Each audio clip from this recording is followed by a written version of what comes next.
వస్తున్నాడు అబ్బాయి వస్తున్నాడు. ప్రశ్నకు ఓ లెక్క. జోసెఫ్ పెయిడ్ బండారం ఎంత ఇచ్చావు? అదేనా కొత్త లెక్క. కోట్ల రూపాయలు రావణ్ అకౌంట్ లోకి ఎట్లా వచ్చాయి? వందలు వేలు కాదు, కోట్లుంటాయి. రోజుకు 200 సంపాదించడానికి నానా కష్టాలు పడుతున్నా. ఓ రబ్బా కోట్లేంటి మేడం ఇచ్చారు. కోట్ల రూపాయలు ఇచ్చేంత వ్యవహారాలు ఏమున్నాయి? నీకెందుకయ్యా అవన్నీ? నీ పని నువ్వు చూసుకో.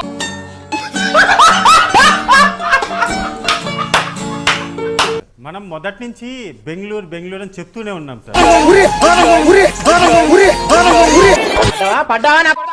ఎక్కడ కూడా నా పేరు ఎక్కడ లేదు రవి.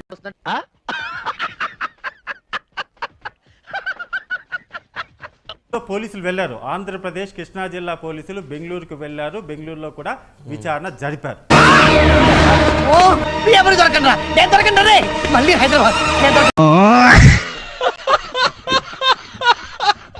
ఆ జరిపినటువంటి విచారణలో గమన అక్కడ ఉన్నటువంటి కొన్ని లీడ్స్ ఇస్తుంది. రావణ్ ఎంటర్ అవుతాడు, అలియాస్ జోసెఫ్.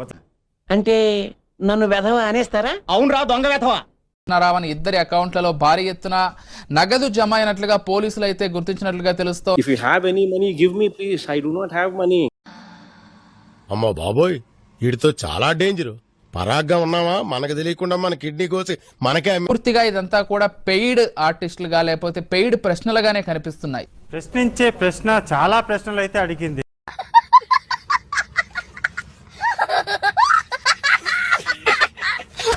కానీ వాళ్ళు అడిగినటువంటి ఆ ప్రశ్న అనేటటువంటి పేరుతో అడిగిన మొత్తం ప్రశ్నలన్నీ కూడా పచ్చ నోట్ల కోసమే.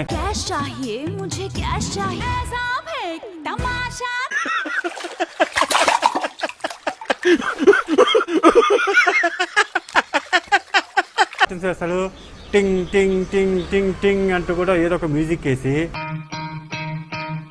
అడొక రెడ్ టవాల్ ఒకటి మెల్ల వేసుకొని వస్తాడు. వచ్చి రావణ్ ఏమంటాడు? మేము అడగబోతున్నాం, మేము చెప్పబోతున్నాం, మేము చెయ్యబోతున్నాం.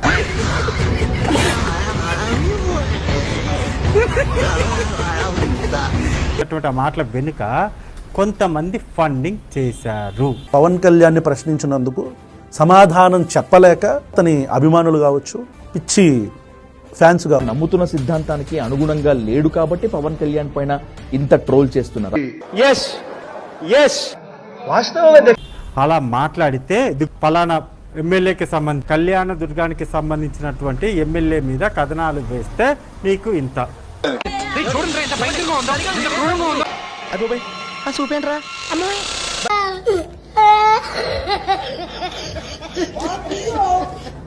ప్లీజ్ సార్ భయపెట్టదు sir, please sir, please sir భయపెట్టదు సార్, ప్లీజ్ మీకు దండం పెడతా. మరి ఇంత ఓవర్ ఎక్స్పెక్టేషన్ తట్టుకోలేకపోతుంది. ఒక ఎమ్మెల్యేకి సంబంధించి లేకపోతే ఇంకొక మంత్రికి సంబంధించి కథనాలు వేస్తే ఇంత అంటూ కూడా సుమారు ₹1 కోటి పైగానే రావణ్కి డబ్బులు వచ్చి అకౌంట్లలో పడ్డాయి. ఏం మాట్లాడుతున్నావురా? నరాలు కట్ అయిపోయింది. అకౌంట్లో పడినవి మాత్రమే కాకుండా ఇంకా క్యాష్ రూపంలో వచ్చినటువంటి అమౌంట్ ఎంత? నేను నిరపరాధి నేను ప్రూవ్ చేసుకోవడానికి అన్ని దారులు మూసుకుపోయాయి అన్నమాట.